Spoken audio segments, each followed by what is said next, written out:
Bismillahirrahmanirrahim. Assalamualaikum warahmatullahi wabarakatuh. Alhamdulillahi rabbil alamin. Wa usalli wa usallim ala nabiyyina Muhammadin wa ala alihi wa sahbihi ajma'in. Amma ba'du. Bapak-bapak, ibu-ibu, rekan-rekan pemuda, pemudi, adik-adik kaum muslimin dan muslimat, rahimani wa rahimakumullahu ta'ala. Pada kesempatan pagi yang berbahagia ini, marilah kita senantiasa bersyukur kepada Allah Azza wa Jalla atas limpahan nikmat yang Allah Ta'ala berikan kepada kita, sehingga pada kesempatan pagi hari ini dengan nikmat dan karunia dari Allah Ta'ala kita dapat kembali berkumpul, bersua, bertatap muka dalam rangka mempelajari ayat-ayat Al-Quran dan hadis-hadis Nabi Sallallahu Alaihi Wasallam. Kita berdoa kepada Allah Ta'ala, semoga Allah Ta'ala memberikan kepada kita ilmu yang bermanfaat, yang membuahkan amal saleh sebagai bekal kehidupan kita di dunia dan di akhirat. Amin Allahumma amin. Allahumma inna nas'aluka ilman nafi'an wa rizqan thayyiban wa amalan mutaqabbala. Salawat beriring salam semoga senantiasa tercurahkan kepada Nabi kita Muhammad Sallallahu Alaihi Wasallam, para keluarga beliau, para sahabat-sahabat beliau, serta orang-orang yang senantiasa setia mengikuti jejak beliau hingga hari akhir kelak. Kaum muslimin dan muslimat, rahimani wa rahimakumullahu ta'ala. Judul kajian kita pada kesempatan pagi yang berbahagia ini adalah menghidupkan hamdalah dalam kehidupan sehari-hari. Menghidupkan hamdalah dalam kehidupan sehari-hari. Judulnya apa jemaah? Menghidupkan hamdalah dalam kehidupan sehari-hari. Di antara ibadah yang ringan namun memiliki keutamaan yang sangat banyak adalah zikir. Rasulullah Sallallahu Alaihi Wasallam beliau pernah bersabda, "Ala unabbi'ukum bi khairi a'malikum." Maukah kalian saya beritahu amalan terbaik? Wa azkaha inda malikikum, yang paling suci di sisi raja kalian yaitu Allah. Wa arfa'iha fi darajatikum, paling bisa meninggikan derajat kalian. Wa khairin lakum min infaqiz zahabi wal warik, lebih baik bagi kalian dari infak emas dan perak. Wa khairin lakum min an talqaw aduwakum fatadribu a'naqahum wa yadribu a'naqakum, lebih baik dari jihad engkau membunuh mereka dan mereka membunuh kalian. Jadi Nabi Shallallahu Alaihi Wasallam menawarkan para sahabat suatu amalan yang dimana amalan tersebut dalam satu hadis saja sudah mengumpulkan 5 keutamaan. Yang pertama kata Nabi Shallallahu Alaihi Wasallam, amalan terbaik. Yang kedua adalah amalan paling suci. Yang ketiga, amalan yang paling bisa meninggikan derajat. Yang keempat, amalan tersebut lebih baik dari apa? Sedekah emas dan perak. Yang kelima, amalan tersebut lebih baik dari jihad. Jadi satu amalan dalam satu hadis Nabi Shallallahu Alaihi Wasallam mengumpulkan berapa keutamaan? 5. Apa jawaban para sahabat Nabi Shallallahu Alaihi Wasallam? Mereka mengatakan, bala ya Rasulullah. Tentu wahai Rasul sallallahu alaihi wasallam. Jadi tentu mereka pengen tahu apa itu amalan yang sangat luar biasa tadi.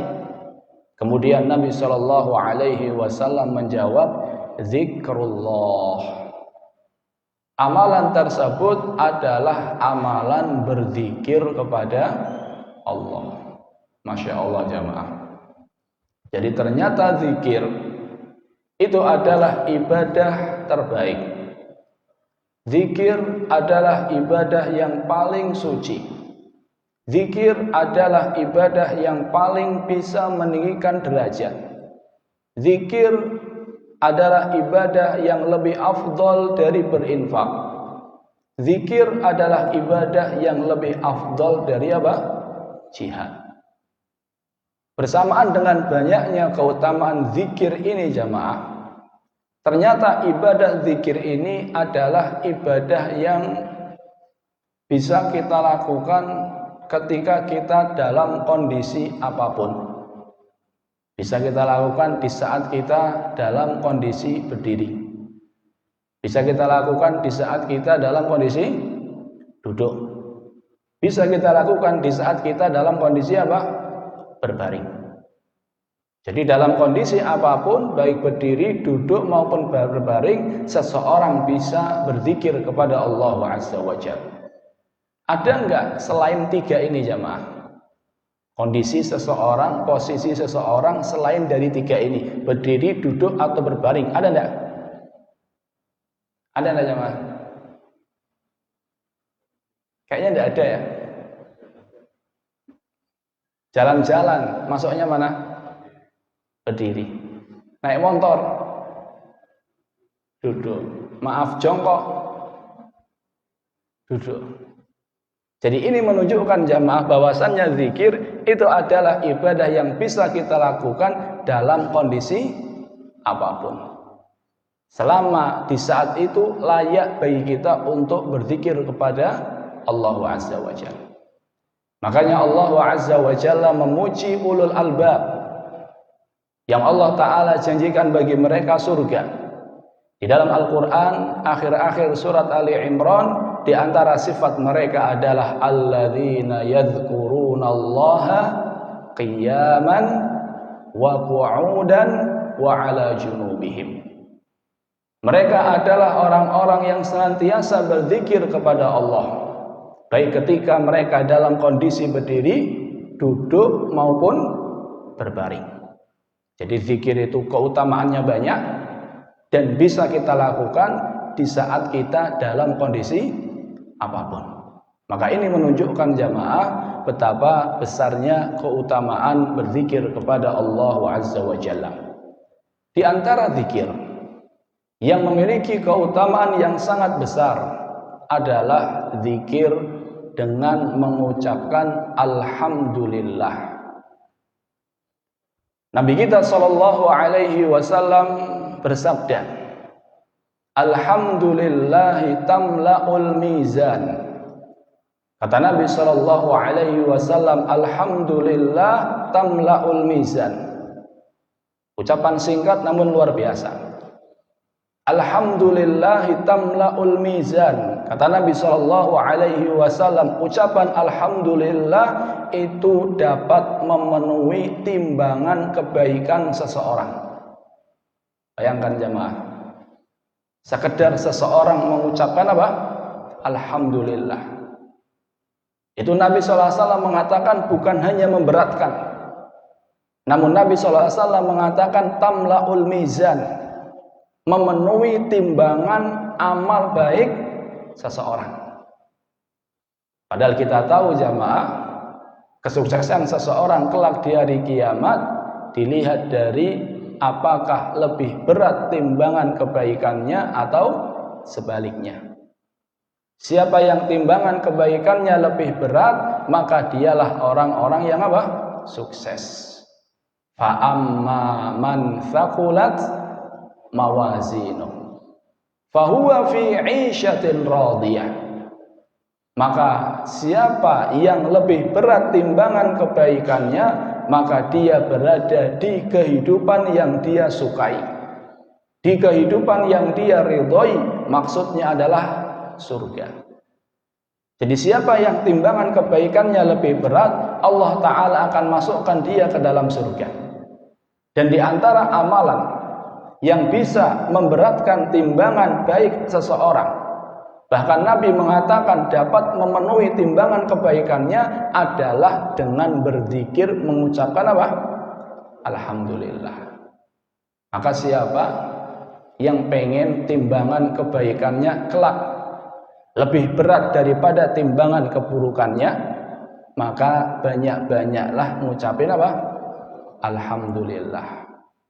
Kaum muslimin dan muslimat rahimani wa rahimakumullah ta'ala. Pada kesempatan pagi yang berbahagia ini ada 2 poin yang ingin saya sampaikan. Poin yang pertama adalah makna dari alhamdulillah. Apa sih makna dari alhamdulillah? Poin yang kedua adalah momen-momen kita mengucapkan alhamdulillah. Tadi poin yang pertama apa jamaah? Poin yang pertama apa? Apa? Makna alhamdulillah. Makna dari alhamdulillah. Poin yang kedua, momen-momen kapan mengucapkan alhamdulillah. Jadi cuma ada 2 poin, tolong diingat-ingat. Yang pertama adalah makna alhamdulillah. Yang kedua adalah momen mengucapkan alhamdulillah. Poin yang pertama, makna dari alhamdulillah. Kenapa kita bahas poin ini? Agar kita tahu betul apa itu makna alhamdulillah. Sehingga ketika kita mengucapkan alhamdulillah, harapannya ucapan alhamdulillah kita berkualitas. Jadi bukan sekedar mengucapkan alhamdulillah di lisan, namun bisa menghadirkan apa? Hati.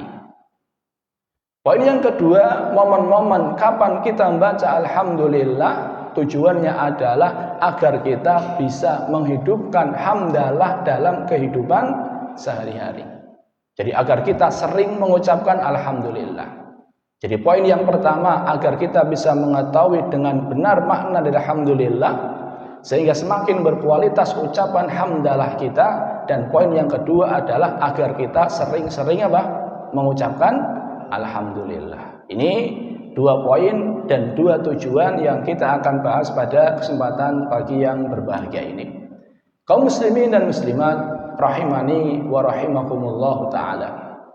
Poin yang pertama adalah makna alhamdulillah. Alhamdulillah maknanya adalah sebagaimana kita ketahui jamaah, maknanya adalah alhamdulillah, segala puji hanya milik Allah.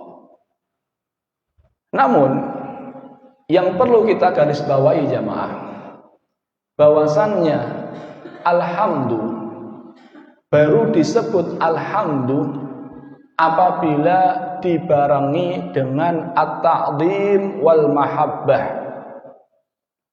Ucapan alhamdu, segala puji hanya milik Allah, itu baru disebut dengan pujian kepada Allah apabila dibarengi 2 hal. Yang pertama adalah at-ta'zim, pengagungan. Yang kedua adalah al-mahabbah, kecintaan. Berarti seseorang ketika dia mengucapkan alhamdulillah, maka hatinya harus penuh pengagungan kepada Allah, hatinya harus penuh kecintaan kepada Allah. Jadi ketika kita mengucapkan alhamdulillah jamaah, hadirkan di dalam hati pengagungan kepada Allah dan kecintaan kepada Allah Ta'ala. Karena tidak disebut sebagai alhamdu kalau seandainya hanya sekedar pujian tanpa pengagungan dan kecintaan. Saya ulangi, baru disebut dengan alhamdu kalau disertai dengan apa? Pengagungan dan kecintaan. Kalau hanya ucapan lisan memuji Allah tanpa dibarengi dengan pengagungan dan kecintaan, itu tidak disebut apa? Alhamdu. namun itu disebut al-madhu. Di dalam bahasa Arab, kalau pujian itu disertai dengan pengagungan dan kecintaan, itu disebut dengan alhamdu, ha mim dal. Tapi kalau pujian itu hanya sekedar ucapan lisan tanpa pengagungan dan kecintaan, disebut dengan apa? Al-madhu, mim dal ha.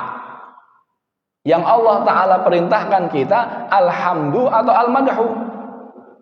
Alhamdu, yaitu pujian yang dibarengi dengan pengagungan dan kecintaan. Maka orang yang ketika memuji Allah namun tidak bisa menghadirkan pengagungan dan kecintaan, itu bukan alhamdu tapi apa? Al-madhu.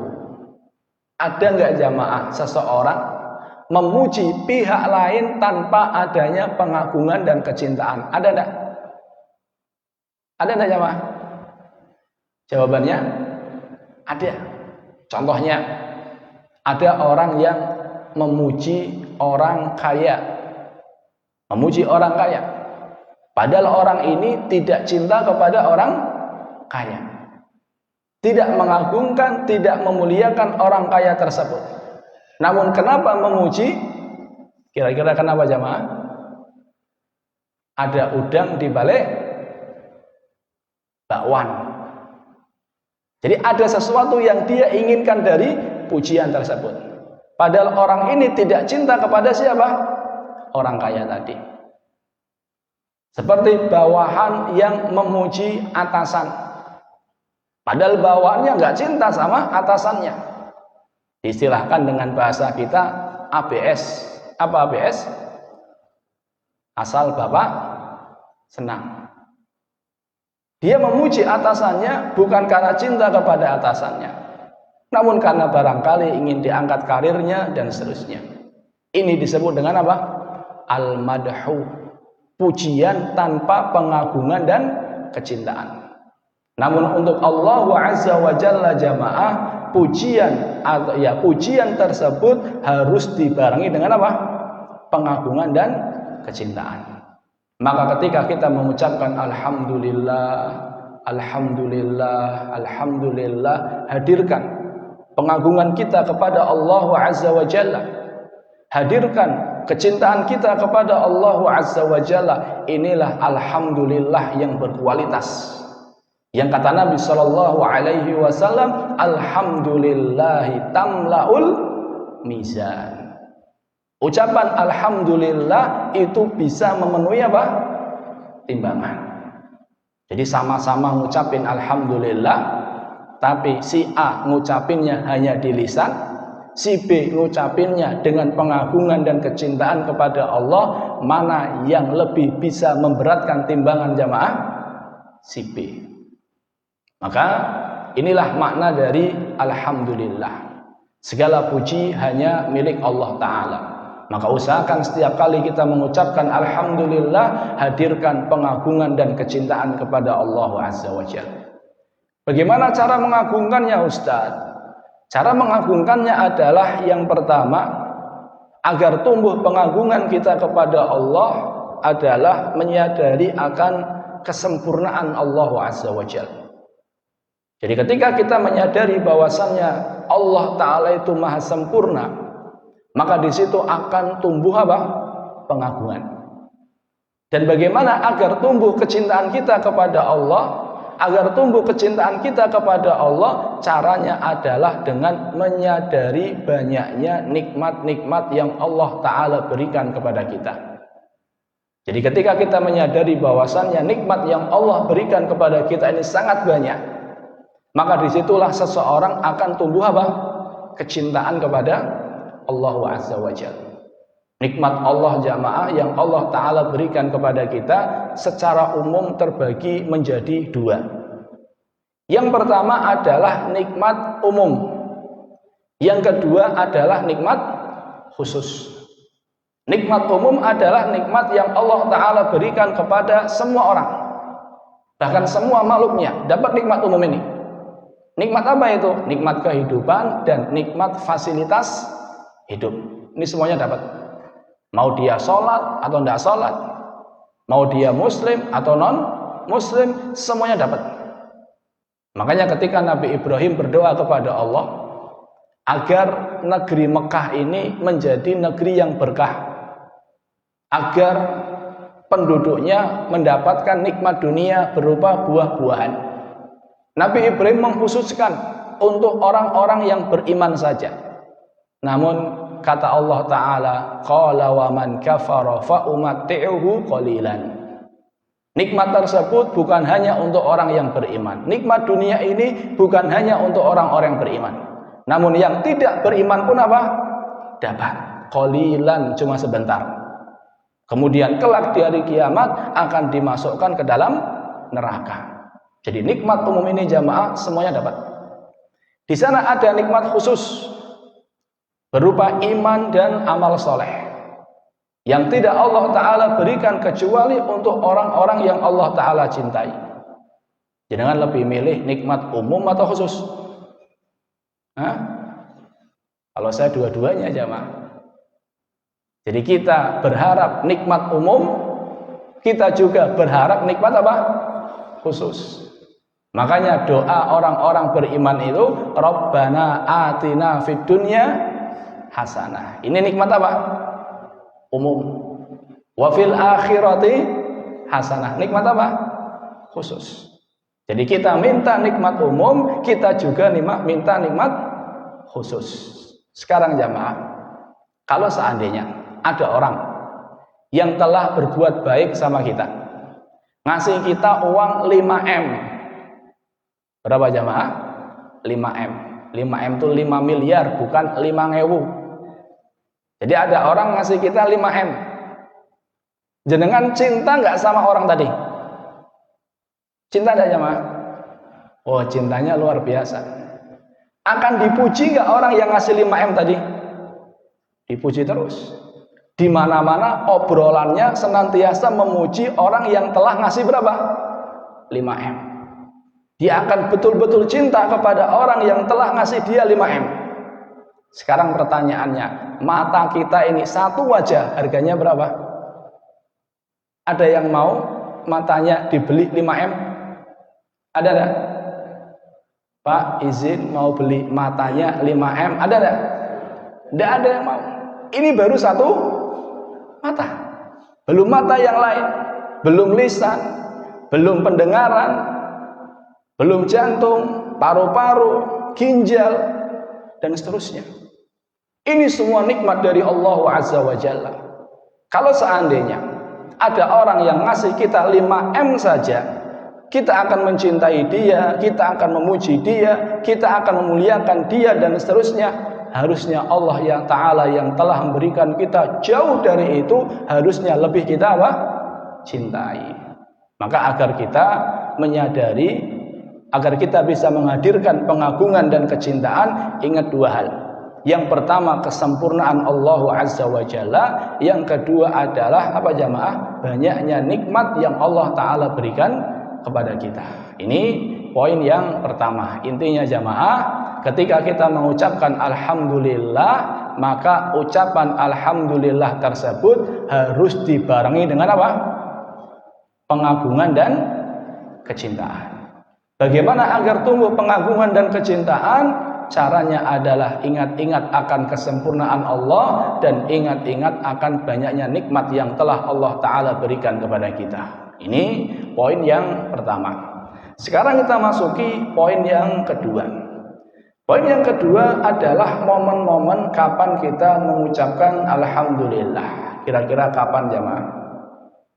Kapan kita mengucapkan Alhamdulillah? Monggo dijawab biar nggak ngantuk jamaah.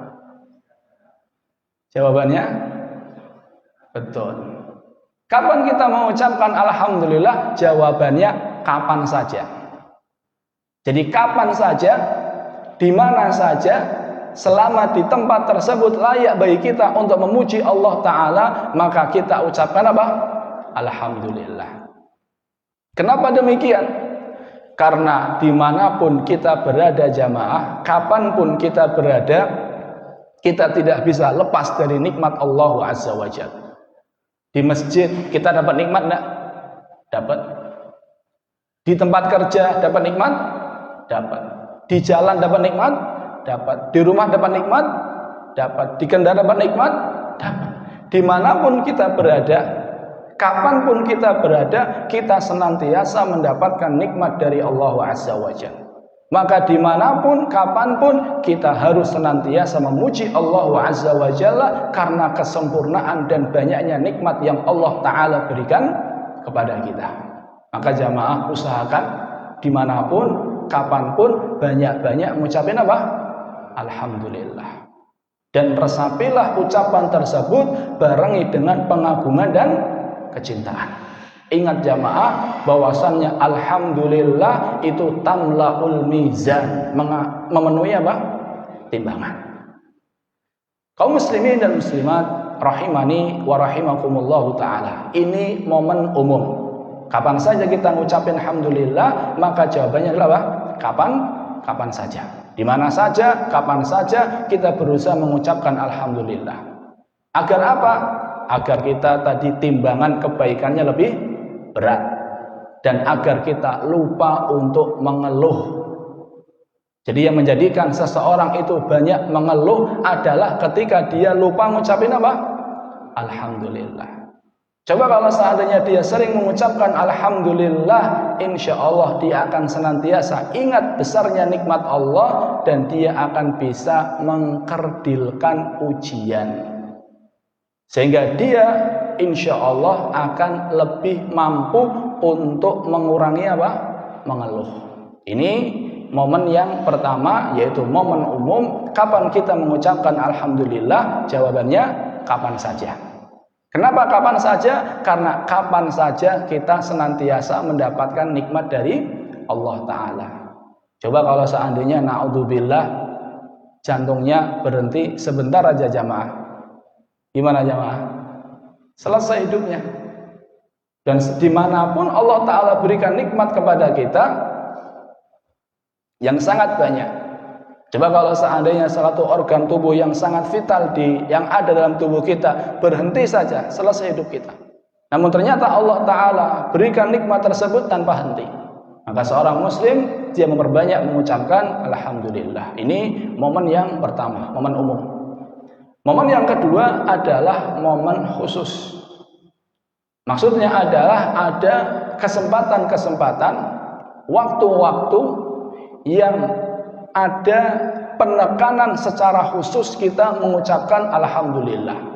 Jadi ada momen-momen yang di situ ada anjuran khusus kita mengucapkan alhamdulillah. Kapan jamaah kira-kira? Yang pertama habis makan atau habis minum.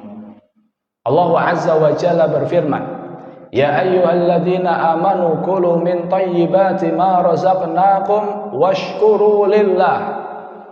Wahai orang-orang yang beriman, makanlah yang baik-baik yang telah kami rizkikan kepada kalian, washkuru lillah, dan bersyukurlah kalian kepada Allah. Jadi setelah perintah untuk makan, setelahnya perintah untuk apa?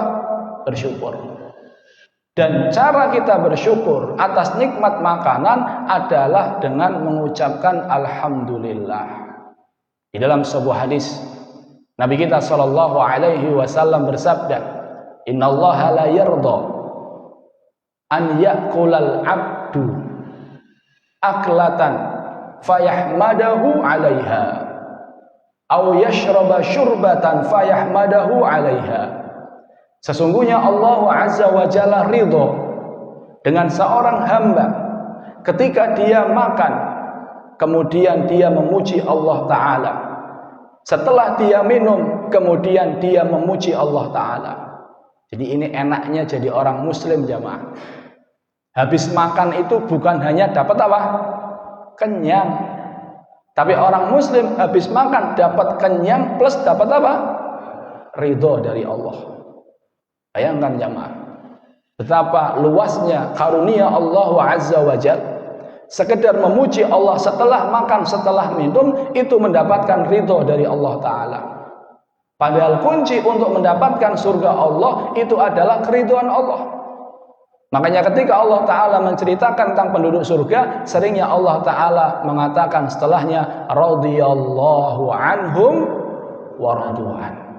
Allah ridho kepada mereka, mereka ridho kepada Allah. Dan siapa yang ingin mendapatkan ridho Allah, yang bisa menjadikan sebab dia masuk ke dalam surganya, di antara caranya habis makan, habis minum ucapin alhamdulillah. Mudah atau mudah sekali ya jemaah? Mudah sekali. Saking mudahnya kelalen. Ini yang menjadikan problem itu jemaah. Jadi kadang ibadah itu semakin mudah semakin apa? Kelalen. Pertanyaannya, ini makan besar atau makan kecil? Ngucapin alhamdulillah itu habis makan besar atau makan kecil? Besar kecil. Jadi jangan dikira ngucapin alhamdulillah setelah makan satu porsi kemudian tambah lagi satu porsi, enggak. Jadi makan kecil walaupun sekedar makan apa? Kuaci contohnya. Habis makan kuaci, itu kita juga disunahkan untuk mengucapkan apa? Alhamdulillah. Alhamdulillah, kita menghadirkan pengagungan kita kepada Allah. Kita menghadirkan kecintaan kita kepada Allah Azza wa Jalla atas nikmat yang Allah Ta'ala berikan kepada kita berupa nikmat apa? Makanan. Makanya Allah Ta'ala perintahkan kita untuk memerhatikan makanan yang mau kita makan.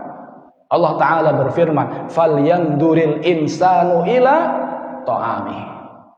Hendaknya manusia memerhatikan kepada makanan yang akan dia makan. Jenengan kalau makan nasi goreng, itu sebelum makan yang dibayangkan apanya? Sedapnya.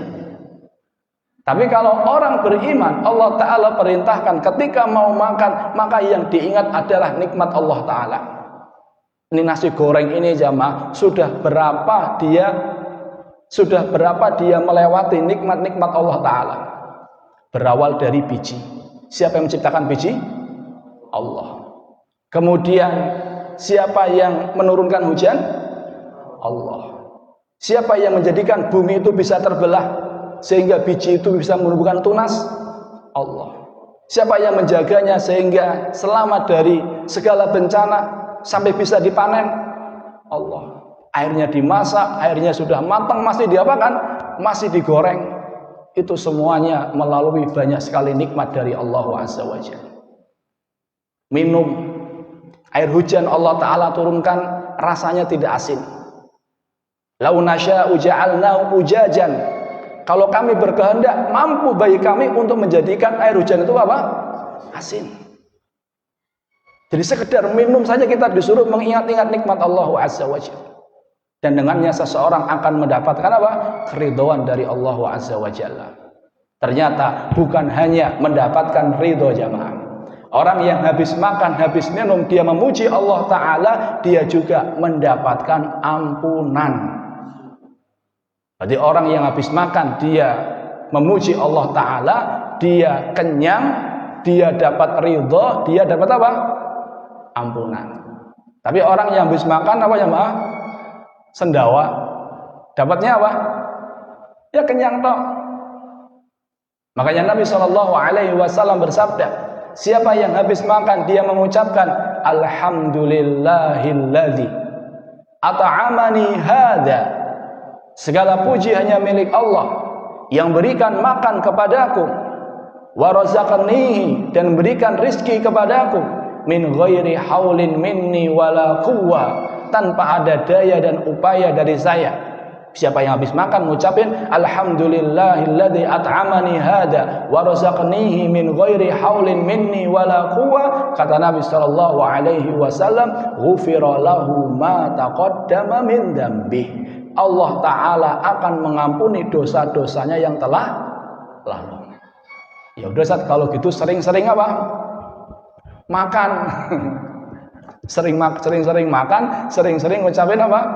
Alhamdulillah. Tentunya enggak boleh berlebihan. Allah Ta'ala berfirman, wa kulu washrabu wala tusrifu. Silahkan makan, silahkan minum, jangan berlebihan. Ini momen yang pertama kapan kita mengucapkan alhamdulillah habis apa jamaah? Habis makan dan habis minum. Dan kita ajarkan jamaah kepada keluarga kita, anak-anak kita, cucu-cucu kita, dan agar kita saling menasehati.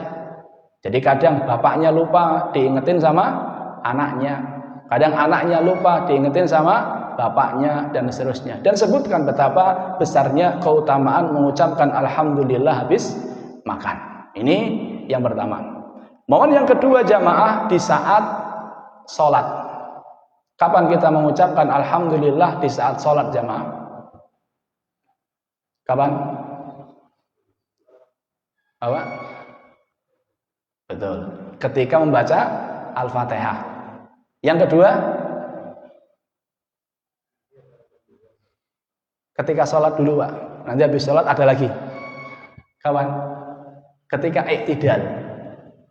Ketika i'tidal yang kita baca Rabbana walakal hamdu. Rabbana walakal hamdu itu artinya wahai Rabb kami bagimu pujian. Sama saja dengan alhamdulillah, pujian bagi Allah, cuma dibalik tok. Tapi ya tetap bacanya Rabbana walakal hamdu. Jangan dibaca apa? Alhamdulillah.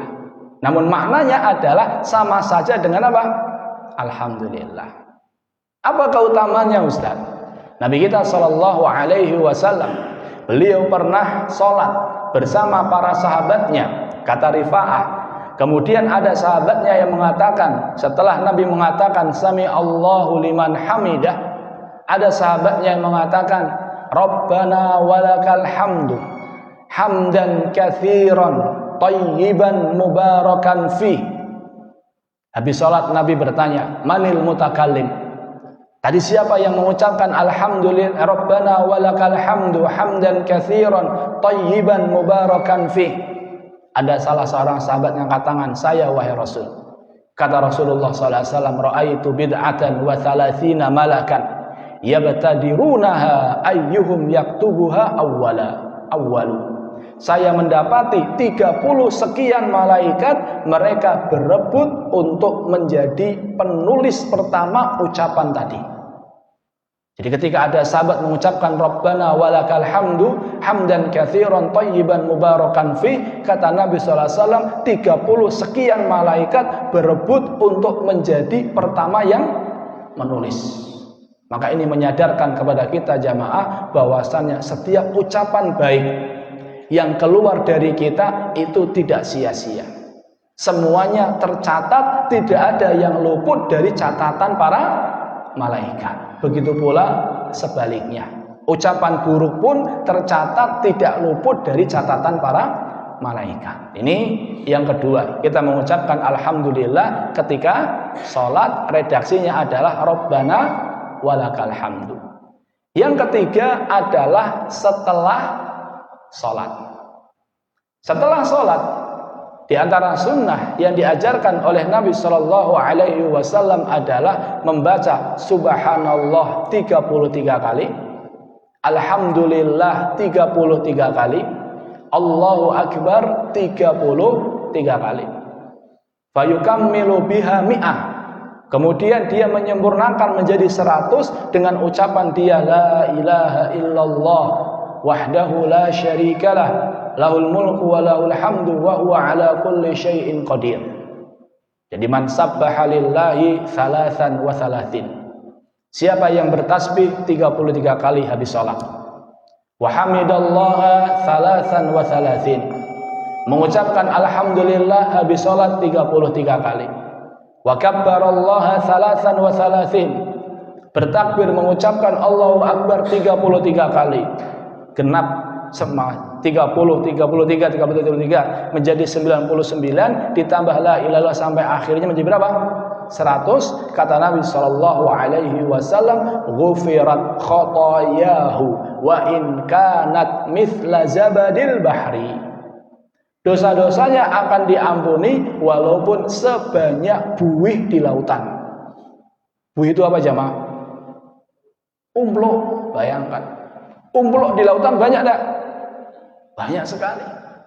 Ternyata dengan kita berzikir habis salat, di antaranya subhanallah walhamdulillah wallahu akbar masing-masing 33 kali, dengannya Allah taala akan mengampuni dosa kita walaupun sebanyak buih di lautan. Maka seorang muslim jamaah usahakan sesibuk apapun, Sesibuk apapun usahakan habis sholat duduk sejenak untuk apa? Berzikir. Kecuali kalau memang ada kondisi yang mengharuskan kita untuk segera pergi, tidak apa-apa. Namun kalau seandainya masih bisa ditunda, habis sholat duduk sejenak untuk berzikir. Paling berapa menit sih jamaah? Berapa menit? Paling 5 menit. Lama-lamanya 10 menit. Kita nikmati zikir tersebut. Dahulu jamaah, ada seorang syekh yang muridnya sudah pada tahu. Ini syekh kalau habis sholat pasti nggak mau diajak ngobrol. Jadi kadang muridnya itu terlalu semangat dalam belajar ilmu agama. Jadi habis sholat baru zikir sebentar langsung mendatangi apa? Syekhnya bertanya ilmu agama. Tapi syekh itu sama sekali nggak menanggapi. Beliau ingin menyadarkan kepada muridnya ini adalah waktu apa? Spesial. Karena ketika seseorang habis sholat dia berzikir, Allah Ta'ala akan ampuni dosa-dosanya walaupun sebanyak buih di lautan. Ketika dia wudhu, dosanya diampuni. Ketika dia jalan ke masjid, langkahnya menghapuskan dosa. Ketika dia sholat, kata Nabi seperti mandi, menghapuskan dosa. Habis sholat dia berzikir, itu juga bisa menghapuskan dosa. Maka jamaah usahakan, jadi kebiasaan, habis sholat jangan langsung apa? Pergi. Sebagian orang jamaah sibuknya ngalahin presiden. Jadi habis sholat langsung apa? Langsung pergi. Walaupun kita tetap husnudon, berbaik sangka, barangkali dia zikir setelah di luar masjid. Namun lebih afdol tentunya berzikirnya di mana? Di masjid. Ini poin yang atau momen yang ketiga. Sekarang kita masuki momen yang keempat. Momen yang keempat adalah ketika khutbah. Ketika khutbah, ketika pengajian, ketika menulis artikel, maka kita awali dengan apa? Alhamdulillah. Nabi SAW mengajarkan khutbatul hajah. Khutbatul hajah adalah pembuka setiap perkara, pembuka urusan. Bagaimana khutbatul hajah? Khutbatul hajah adalah innal hamdalillah nahmaduhu wa nasta'inuhu wa nastaghfiruh sampai seterusnya. Jadi jamaah di antara sunnah kita mengucapkan alhamdulillah adalah sebelum kita menyampaikan nasihat. Jadi contohnya jangan di rumah diminta untuk memberikan nasihat kultum walaupun cuma 7 menit tapi buka dengan apa? Alhamdulillah. Assalamualaikum warahmatullahi wabarakatuh. Alhamdulillah wassalatu wassalamu ala Rasulillah. Ini diantara sunnah kita mengawali alhamdulillah adalah ketika kita mau memberikan nasihat. Yang kelima adalah ketika mendapatkan nikmat atau selamat dari musibah. Yang dapat nikmat kita atau yang dapat nikmat adalah orang lain. Jadi jamaah kita ngucapin alhamdulillah ketika kita mendapatkan nikmat, ketika kita selamat dari musibah, atau orang lain dapat nikmat, atau orang lain selamat dari musibah. Seringnya kita ngucapin alhamdulillah baru ketika kita mendapatkan apa? Nikmat. Tapi kalau orang lain dapat nikmat, kita ngucapin alhamdulillah enggak? Seringnya apa? Enggak. Padahal mengucapkan alhamdulillah sunnahnya itu bukan hanya ketika kita dapat nikmat. Ketika orang lain dapat nikmat, kita juga disunahkan mengucapkan alhamdulillah. Mana dalilnya? Dalilnya adalah peristiwa Isra Mi'raj. Ketika peristiwa Isra Mi'raj, Nabi SAW disuguhkan kepada beliau 2 mangkok. Yang satu isinya khamr, yang satu isinya apa? Susu. Maka Nabi SAW memilih mangkok yang isinya susu. Setelah itu Jibril mengucapkan alhamdulillahilladzi hadaka lil fitrah. Jibril mengatakan alhamdulillah. Padahal yang dapat nikmat di sini siapa? Rasulullah. Tapi siapa yang mengucapkan alhamdulillah? Jibril alaihissalam. Maka ini menunjukkan bahwasannya seseorang mengucapkan alhamdulillah juga ketika orang lain dapat nikmat. Contohnya jamaah, tetangga beli PCX. Tetangga beli PCX. Yang ngucapin alhamdulillah siapa? Yang beli tetangganya juga ngucapin Alhamdulillah. Sudah dipraktekkan belum jamaah? Hah? Alhamdulillah. Semoga berkah. Semoga awet. Itu sunnah jamaah. Jadi ngucapin alhamdulillah bukan hanya ketika kita dapat nikmat, ketika tetangga dapat nikmat juga ngucapin apa? Alhamdulillah. Contoh lain, ketika jenengan punya toko jualan di pasar, kiosnya berjejer, jenengan jualan barang yang sama dengan toko sebelah. Ternyata toko sebelah lebih laku. Siapa yang ngucapin alhamdulillah? Pemilik toko sebelah plus sebelahnya. Jadi kita pun mengucapkan alhamdulillah ketika toko sebelah laku. Karena toko sebelah dapat nikmat, dan kita disunahkan mengucapin alhamdulillah ketika orang lain juga dapat nikmat. Bisa nggak jamaah? Jualannya sama, tokonya hadap-hadapan, toko tetangga lebih rame, toko kita apa? Sepi. Ketika toko tetangga rame, kita ngucapin alhamdulillah, bisa enggak? Berat Ustaz. Tapi ini sunnah jamaah. Dan ini adalah bukti kesempurnaan iman. Kata Nabi SAW, la yu'minu ahadukum hatta yuhibba li akhihi ma yuhibbu li nafsi. Tidak sempurna iman salah seorang di antara kalian sampai dia mencintai untuk saudaranya apa yang dia cintai untuk dirinya. Sebagaimana dia ingin tokonya laris, maka dia juga pengen toko sebelahnya apa? Laris. Ini berat jamaah. Tapi ini adalah bukti akan kesempurnaan apa? Ya, sama aja. Di Saudi jamaah, ada seorang ustadz yang bercerita. Ustadz ini mampir ke toko-toko di sekitar Masjidil Haram atau Masjid Nabawi. Ketika dia mau beli sesuatu, anggaplah mau beli baju, dia datang ke salah satu toko A. Apa kata penjualnya? Kata toko A, Bapak, kalau Bapak pengen beli baju yang sama dengan merek yang sama lebih murah, beli di toko sebelah. Bayangkan jamaah. Padahal dia menjual barang yang sama, hanya saja dia jualnya dengan harga yang lebih apa? Mahal. Malah ditunjukin, kalau Bapak pengen lebih murah, silahkan beli yang di sebelah. Kira-kira ada nggak jamaah seperti itu di kita? Hah? Yang ada malah ini paling murah, di sebelah lebih apa? Lebih mahal. Padahal dia tahu di sebelah lebih murah. Kenapa seperti itu jamaah? Karena mereka yakin bahwasannya rizki itu tidak mungkin tertukar. Kata Hasan Al-Basri, fa'alimtu anna rizki la ya'khuduhu ghairi.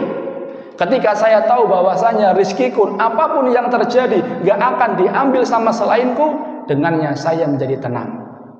Jadi apa yang akan sampai kepada kita gak mungkin gak sampai.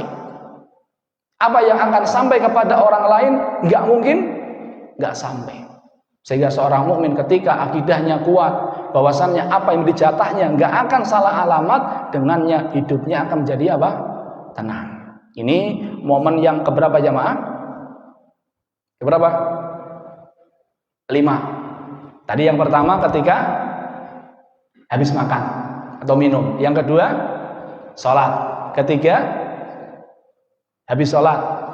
Yang keempat apa? Memberikan nasihat, khutbah. Yang kelima ketika dapat nikmat baik diri kita maupun orang lain. Yang keenam ketika memakai pakaian baru. Di antara sunnah mengucapkan alhamdulillah adalah ketika memakai pakaian baru. Doanya adalah Allahumma lakal hamdu. Allahumma lakal hamdu. Ya Allah, bagimu pujian. Anta kasautanihi. As'aluka min khairihi wa khairi ma suni'alahu wa a'udzu bika min syarrihi wa syarri ma suni'alahu. Bisa dicari bagaimana doanya. Ini yang keenam. Waktu sudah mau habis jamaah. Intinya yang keenam habis apa? Pakai pakaian baru. Yang ketujuh adalah ketika bersin. Jadi habis bersin kita ngucapin apa? Alhamdulillah. Kenapa? Bersin itu nikmat jamaah. Katanya orang itu bersin ketika akan masuk ke dalam tubuhnya sesuatu yang berbahaya. Itu sesuatu itu kalau masuk ke tubuhnya berbahaya. Dengan otomatis tubuh ini akan apa? Bersin. Apa fungsinya? Mengeluarkan sesuatu yang berbahaya tersebut. Makanya ketika kita bersin, mengucapkan sesuatu, mengeluarkan sesuatu yang berbahaya itu nikmat. Makanya habis bersin kita ngucapin apa? Alhamdulillah. Insya Allah ini sudah banyak kita lakukan. Yang jarang jamaah adalah ngucapin yarhamukallah. Ketika dengar orang ngucapin apa? Alhamdulillah. Ini masih jarang. Saya beberapa kali ceramah, ketika ceramah bersin, ngucapin alhamdulillah, yang jam cuma 1-2 orang. Yang lainnya wallahu alam. Padahal ini sunnah.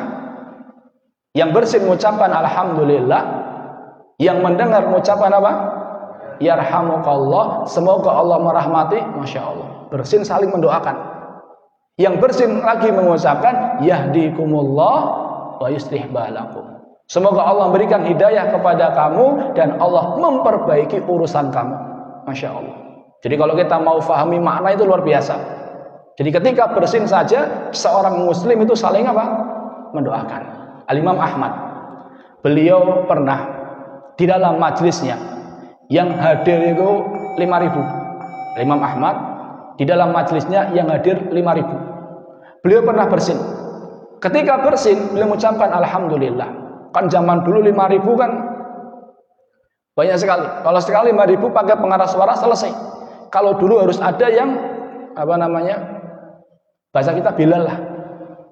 Jadi kita Imam Ahmad mengatakan haddatsana fulan, nanti yang sana muncul haddatsana fulan sampai belakang 5.000. Beliau bersin. Setelah bersin beliau mengucapkan alhamdulillah. Yang depan mengucapkan apa? Yarhamukallah. Yang tengah ngucapin yarhamukallah. Belakang yang ngucapin yarhamukallah. Itu panjang sekali. 5.000 zaman dulu. Sampai melewati pasar, yang di pasar pun ngucapin apa? Yarhamukallah. Sampai ke istana raja jamaah. Rajanya heran, ini kenapa kok orang kok pada ngucapin apa? Yarhamukallah. Dijawab ternyata Imam Ahmad bersin. Yang ingin saya garis bawahi jamaah, bagaimana semangat mereka dalam menjalankan apa? Sunnah. Ini momen yang ke-7, sudah habis waktunya.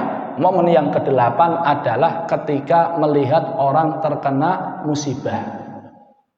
Jadi ketika melihat orang terkena musibah, itu kita disunahkan mengucapkan alhamdulillah. Tapi jangan di hadapan orang yang terkena musibah.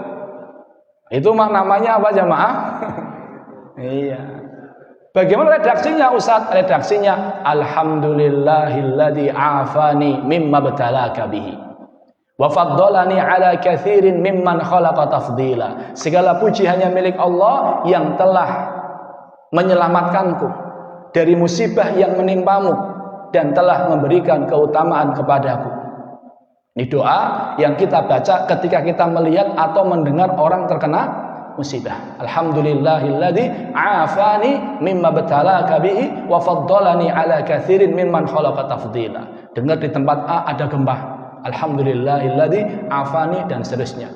Melihat ada naudzubillah kecelakaan, kita mengucapkan alhamdulillahilladzi afani. Segala pujiannya milik Allah yang telah menyelamatkanmu. Apa keutamaannya? Keutamaannya kata Nabi sallallahu alaihi wasallam, lam yusibhu dalikal bala. Dia tidak akan ditimpa musibah yang semisal. Jadi ketika dia berdoa dengan doa tersebut, dia akan selamat dari musibah yang semisal. Ini yang ke-8. Yang ke-9 ketika mau tidur. Jadi ketika mau tidur di antara sunnahnya zikir subhanallah 33 kali, alhamdulillah 33 kali, Allahu akbar 33 kali. Kata Nabi sallallahu alaihi wasallam, khairun lakum min khadim. Itu akan lebih baik daripada adanya pembantu. Artinya seseorang yang sebelum tidur dia subhanallah walhamdulillah Allahu akbar masing-masing 33 kali jamaah, insya Allah dia akan mampu menyelesaikan tugas harian dia. Allah Ta'ala akan berikan kekuatan kepada dia.